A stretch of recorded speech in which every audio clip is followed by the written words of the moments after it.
শ্রদ্ধা থেকে এই সমস্ত মহাত্মাদেরকে শ্রদ্ধা করি তা না। আমার ব্যক্তিগত শ্রদ্ধার উপরেও একটি বস্তু আছে, যেটা হলো আমার গুরুদেবের চোখ দিয়ে আমি দেখার চেষ্টা করি।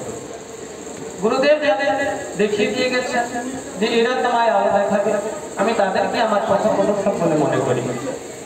এই জন্য আজকে সেই সভায় সেই সমস্ত মহাত্মাগণ উপস্থিত হয়েছেন, তাদের মুখ থেকে হরিকথা শ্রবণ করে তাদের কৃপা দৃষ্টি লাভ করে আমরা আমাদের জীবনকে ধন্য করে গড়ে তুলতে পারব।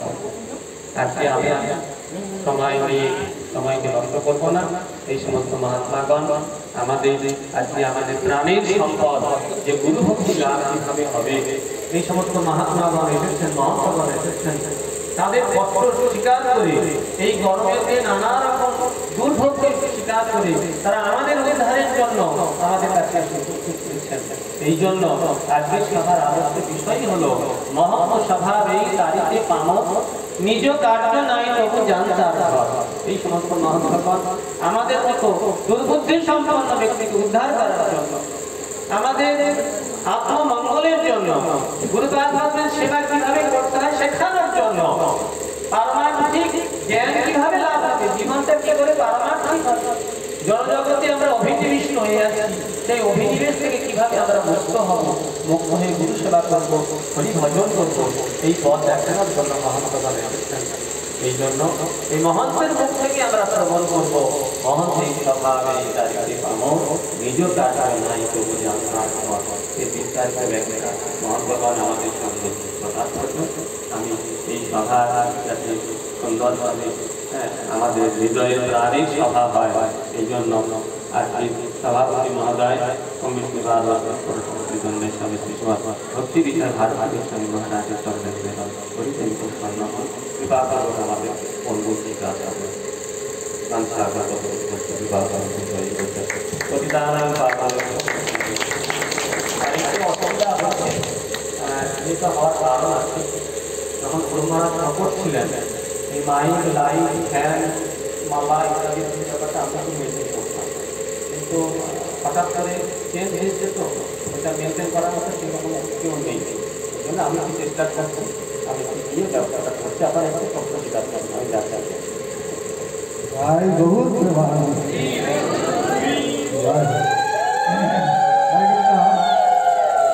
এতক্ষণ নমস্কার। আমরা শ্রীকৃষ্ণ চৈতন্য মঠের বর্তমান আচার্যদের এবং বিষ্ণুবাদ ভক্তিচন্দন অরণ্য গোস্বামী মহারাজের নিকট থেকে আমরা কিছু কথা শ্রবণ করা এবং প্রারম্ভিক যে ভাষণ তিনি দিলেন সেটা আমাদের শ্রবণের সৌভাগ্য হয়েছে। এখন এই সভায় বিষয়বস্তু অবলম্বনে পরম পূজ্যবাদ দ্বিজেন্দ্র স্বামী এবং বিষ্ণুবাদ ভক্তি নিবাস পর্বত গোস্বামী মহারাজ তিনি বলবেন। সময় প্রত্যেকের বক্তার জন্য 10 মিনিট।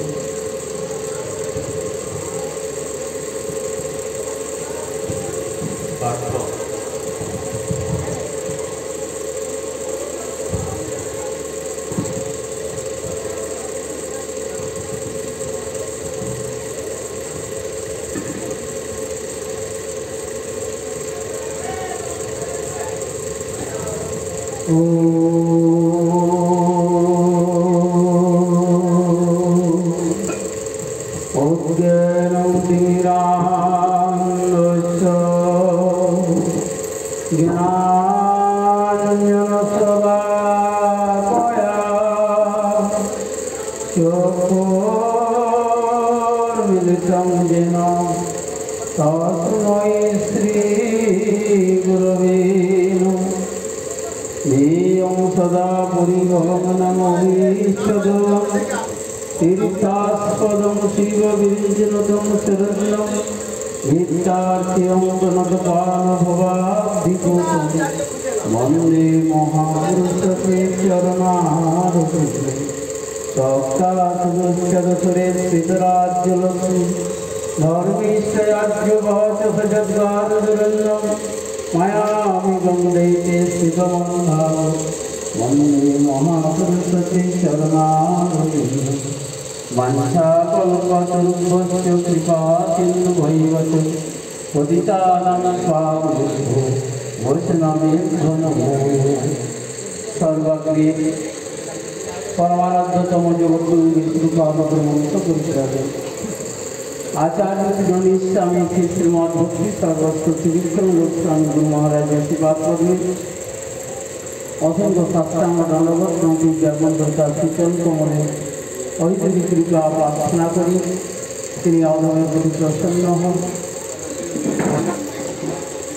পদ্মকার সভার সভাপতি মহারাজ এবং অন্যান্য নির্বাচনের পাঠকর্মী অসংখ্য সাষ্টাঙ্গ দণ্ডবত নদী জ্ঞাপনে তাদের কৃপা প্রার্থনা করি, তাহারা সকলে প্রসন্ন হন।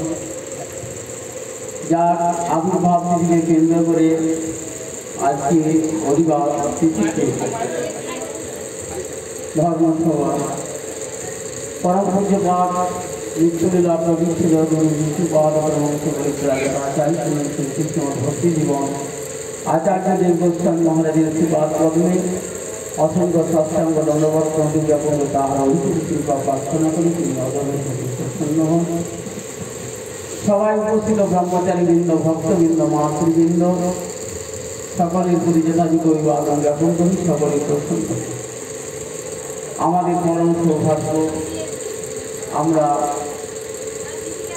এইরূপ একটি মহতী ধর্মসভায় উপনীত হয়ে আমরা ভাগবতের কথা, শাস্ত্রের কথা, বিভিন্ন শাস্ত্রের কথা শ্রবণ করার সৌভাগ্য লাভ হয়। এবং তার মধ্যে যেটা মানব জীবনের সবচেয়ে বড় প্রয়োজন, মহৎ ব্যক্তি। আজের বিষয়বস্তু সম্পর্কে আপনারা শ্রবণ করেছেন, মহান্তের স্বভাব হয় তারিতে পামর, নিজ কার্য নাহি তবু জানতার।